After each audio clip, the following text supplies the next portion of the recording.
Bonjour. Le 18 avril, nous pouvons faire mémoire de Saint Parfait de Cordoue. Saint Parfait de Cordoue vivait dans une Andalousie du IXe siècle où les chrétiens, bien que tolérés, demeuraient sous une pression continuelle.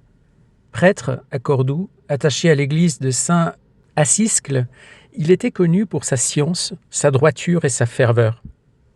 Il connaissait l'arabe, ce qui lui permettait de répondre avec précision à ceux qui l'interrogeaient sur la foi. Mais cette compétence même rendait son témoignage plus exposé, car il ne parlait pas en étranger de la langue ou des idées du milieu qui l'entourait. Un jour, dans une rue de Cordoue, des musulmans l'abordèrent et lui demandèrent ce qu'il pensait de Jésus et de Mahomet. Saint Parfait comprit d'abord le danger et se montra réservé. Mais, comme ils insistaient, jurant qu'il voulait seulement s'instruire et qu'aucun mal ne lui serait fait, il finit par répondre. Alors il confessa clairement que Jésus-Christ est le vrai sauveur et que Mahomet n'est pas prophète. Il parla avec cette netteté surnaturelle que Dieu donne à ses témoins quand vient l'heure de la confession publique. Ceux qui l'avaient interrogé le laissèrent d'abord repartir, mais organisèrent sa dénonciation par d'autres, afin de ne pas se parjurer eux-mêmes. Ainsi commença pour lui le chemin du martyre. Traduit devant le tribunal, il ne revint sur rien. Ce qu'il avait dit dans la rue, il le soutint publiquement. Il ne chercha ni à atténuer sa parole, ni à sauver sa vie par un compromis. Son âme était déjà fixée en Dieu. Il savait que la vérité sur le Christ vaut plus que la sécurité terrestre, et que l'honneur rendu au Seigneur ne peut être marchandé. C'est pourquoi il reçut la sentence avec la paix de ceux qui ont déjà remis leur vie entre les mains de Dieu. Il fut décapité à Cordoue le 18 avril 850. La tradition a retenu que ce jour coïncidait avec la grande fête musulmane qui marquait la fin du jeûne, comme si le monde voulait célébrer pendant que l'Église offrait un martyr. Mais Dieu transforma ce supplice en victoire. Saint Parfait fut l'un des premiers et des plus marquants parmi les martyrs de Cordoue, et son sang ouvrit dans cette ville une moisson de témoins qui allait bientôt fleurir. Saint Euloge, qui transmit son souvenir, le plaça en tête de cette glorieuse lignée comme un prêtre dont la parole droite avait réveillé le courage d'une église tentée par la peur. La grandeur de Saint Parfait tient à cette union rare de l'intelligence et de la fidélité. Il ne fut pas martyr par emportement, mais par vérité. Il connaissait assez la langue et les arguments de ceux qui l'entouraient pour répondre avec justesse, et il aimait assez le Christ pour ne rien reprendre de ce qu'il avait confessé. Sa force ne résidait pas dans la violence, mais dans cette fermeté intérieure qui fait préférer Dieu à toute chose. En lui, l'Église contemple un prêtre dont la science fut mise au service de la foi et dont la parole fut scellée par le sang. Son culte demeura vivant dans la mémoire chrétienne. En Espagne d'abord, puis plus largement dans l'Occident latin. Si sa vie nous est connue surtout à travers le récit de Saint Euloge, sa sainteté, elle, a été reçue par l'Église comme celle d'un véritable martyr du Christ. Saint Parfait reste ainsi une figure très pure de la confession de foi, un prêtre qui n'a ni fléchi ni négocié et qui a montré au cœur même d'une civilisation étrangère à l'Évangile que la vérité du Christ demeure plus forte que la peur de mourir. Saint Parfait a confessé la vérité du Christ avec une fermeté qui ne s'est pas reprise elle-même. Sa parole, une fois donnée, est demeurée droite jusqu'au sang, et son martyre a porté du fruit bien au-delà de sa propre vie, en ouvrant à Cordoue une lignée nouvelle de témoins. Le passage du livre du ciel que nous allons lire maintenant fait entendre lui aussi cette loi profonde du bien véritable. Le bien ne meurt pas, il demeure, il défend, il attend son heure et il finit par porter ses fruits. On peut ainsi laisser résonner entre la vie de Saint Parfait et ces paroles de Jésus un même accent de lumière et de constance, celui d'un bien fidèle soutenu jusqu'au bout, qui semble parfois isolé ou combattu, mais que Dieu garde vivant pour le faire fructifier en son temps. Nous sommes au tome 29 du Livre du Ciel à la date du 27 mai 1931. Jésus dit à Louisa « Ma fille, le bien n'est pas sujet à mourir. » Lorsqu'apparaît la vie du bien, il se place à la défense de toutes les créatures.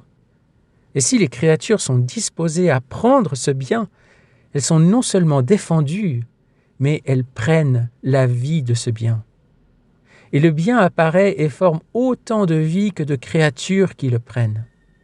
Et pour celles qui n'y sont pas disposées, il reste à leur défense en attendant qu'elles s'y disposent. Les actes accomplis dans mon vouloir acquièrent la semence de la lumière. En tant que lumière, bien qu'elle soit une, elle possède la vertu de donner de la lumière à tout œil qui veut le bien de la lumière pour le faire sien. De sorte que les plus petits actes faits dans ma divine volonté, qui est immense et comprend tout, deviennent lumière et défense pour tous. De plus, la créature redonne ainsi à son Créateur l'amour, la gloire et l'adoration qu'il est en droit d'attendre et d'exiger des créatures. Les actes faits dans mon vouloir tiennent toujours du prodige et disent par eux-mêmes « Nous sommes la défense de chaque créature. Nous nous tenons entre le ciel et la terre afin de défendre les créatures. Notre lumière est la lumière de chaque esprit.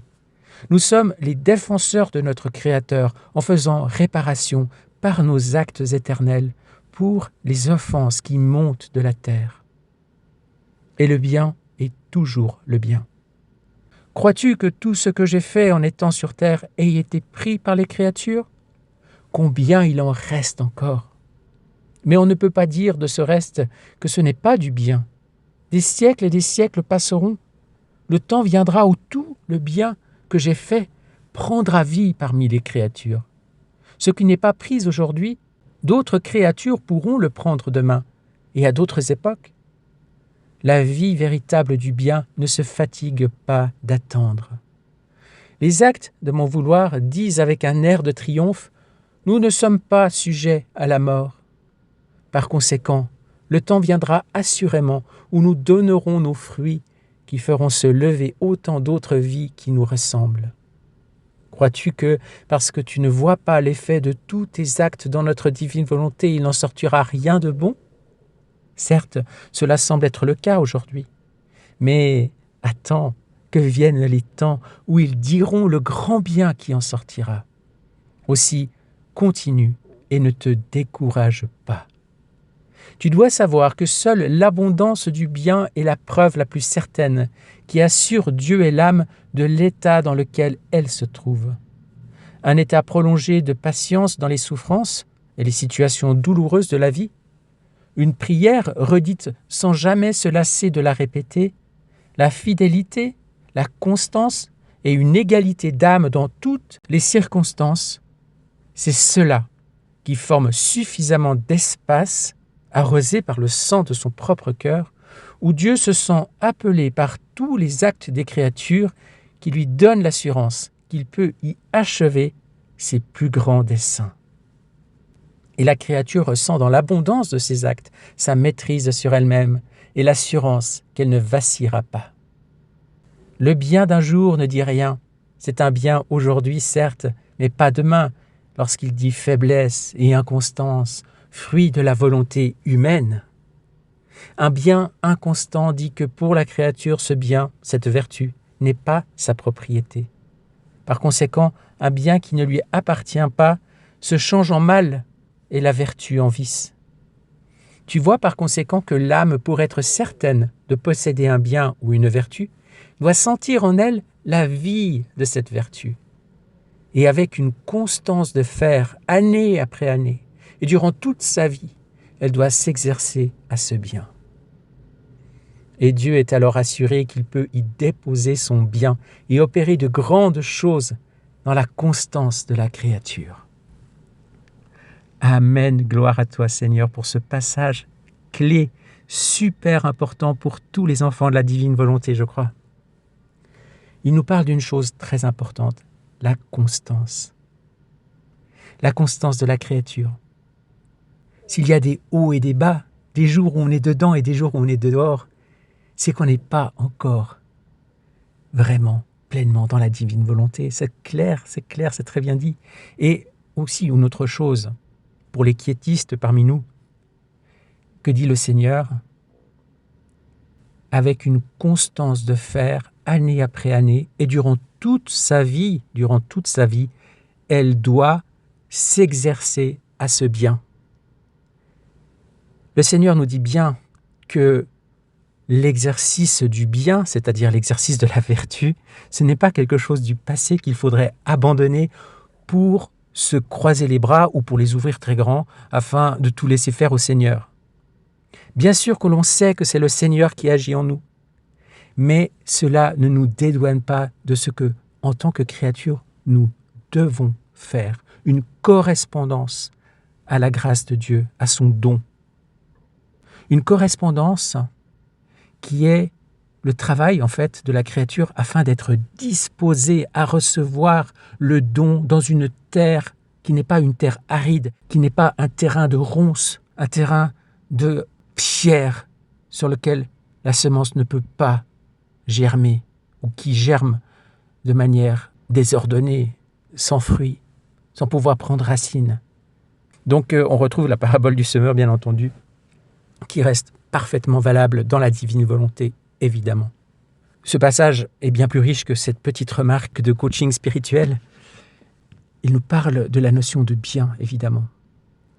Il nous parle aussi des actes faits dans la divine volonté, qui sont des lumières à disposition des créatures, et qui se mettent en défense des créatures. Nous sommes les défenseurs de notre Créateur en faisant réparation par nos actes éternels pour les offenses qui montent de la terre.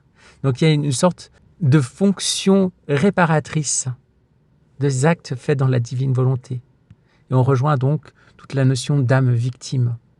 Le fait de vivre dans la divine volonté, même si on ne formule pas l'intention consciente de la chose, eh bien, tous nos actes, la vie qui se construit en nous et qui est unie et inséparable de l'acte unique et éternel de Dieu, c'est une participation à la rédemption, c'est une participation à la réparation, et c'est une protection de Dieu, mais c'est aussi une prière au nom de tous et pour tous. C'est bien de le faire consciemment, c'est bien de se rappeler qu'on n'est jamais centré sur nous-mêmes, mais que dans la divine volonté, c'est une prière universelle, mais cela se fait indépendamment de notre conscience de le faire ou pas. Il y a l'image de la lumière qui est très parlante. Chaque acte dans la divine volonté est une lumière, donc elle va rayonner, elle va atteindre les autres. C'est quelque chose qu'on ne peut plus arrêter quelque part et qui reste constamment dans le bien. La vie de Saint Parfait de Cordoue nous interpelle aussi aujourd'hui car on peut se poser la question. Lui, il a vécu dans la paix cette mise en cause par rapport à une civilisation qui n'était pas chrétienne.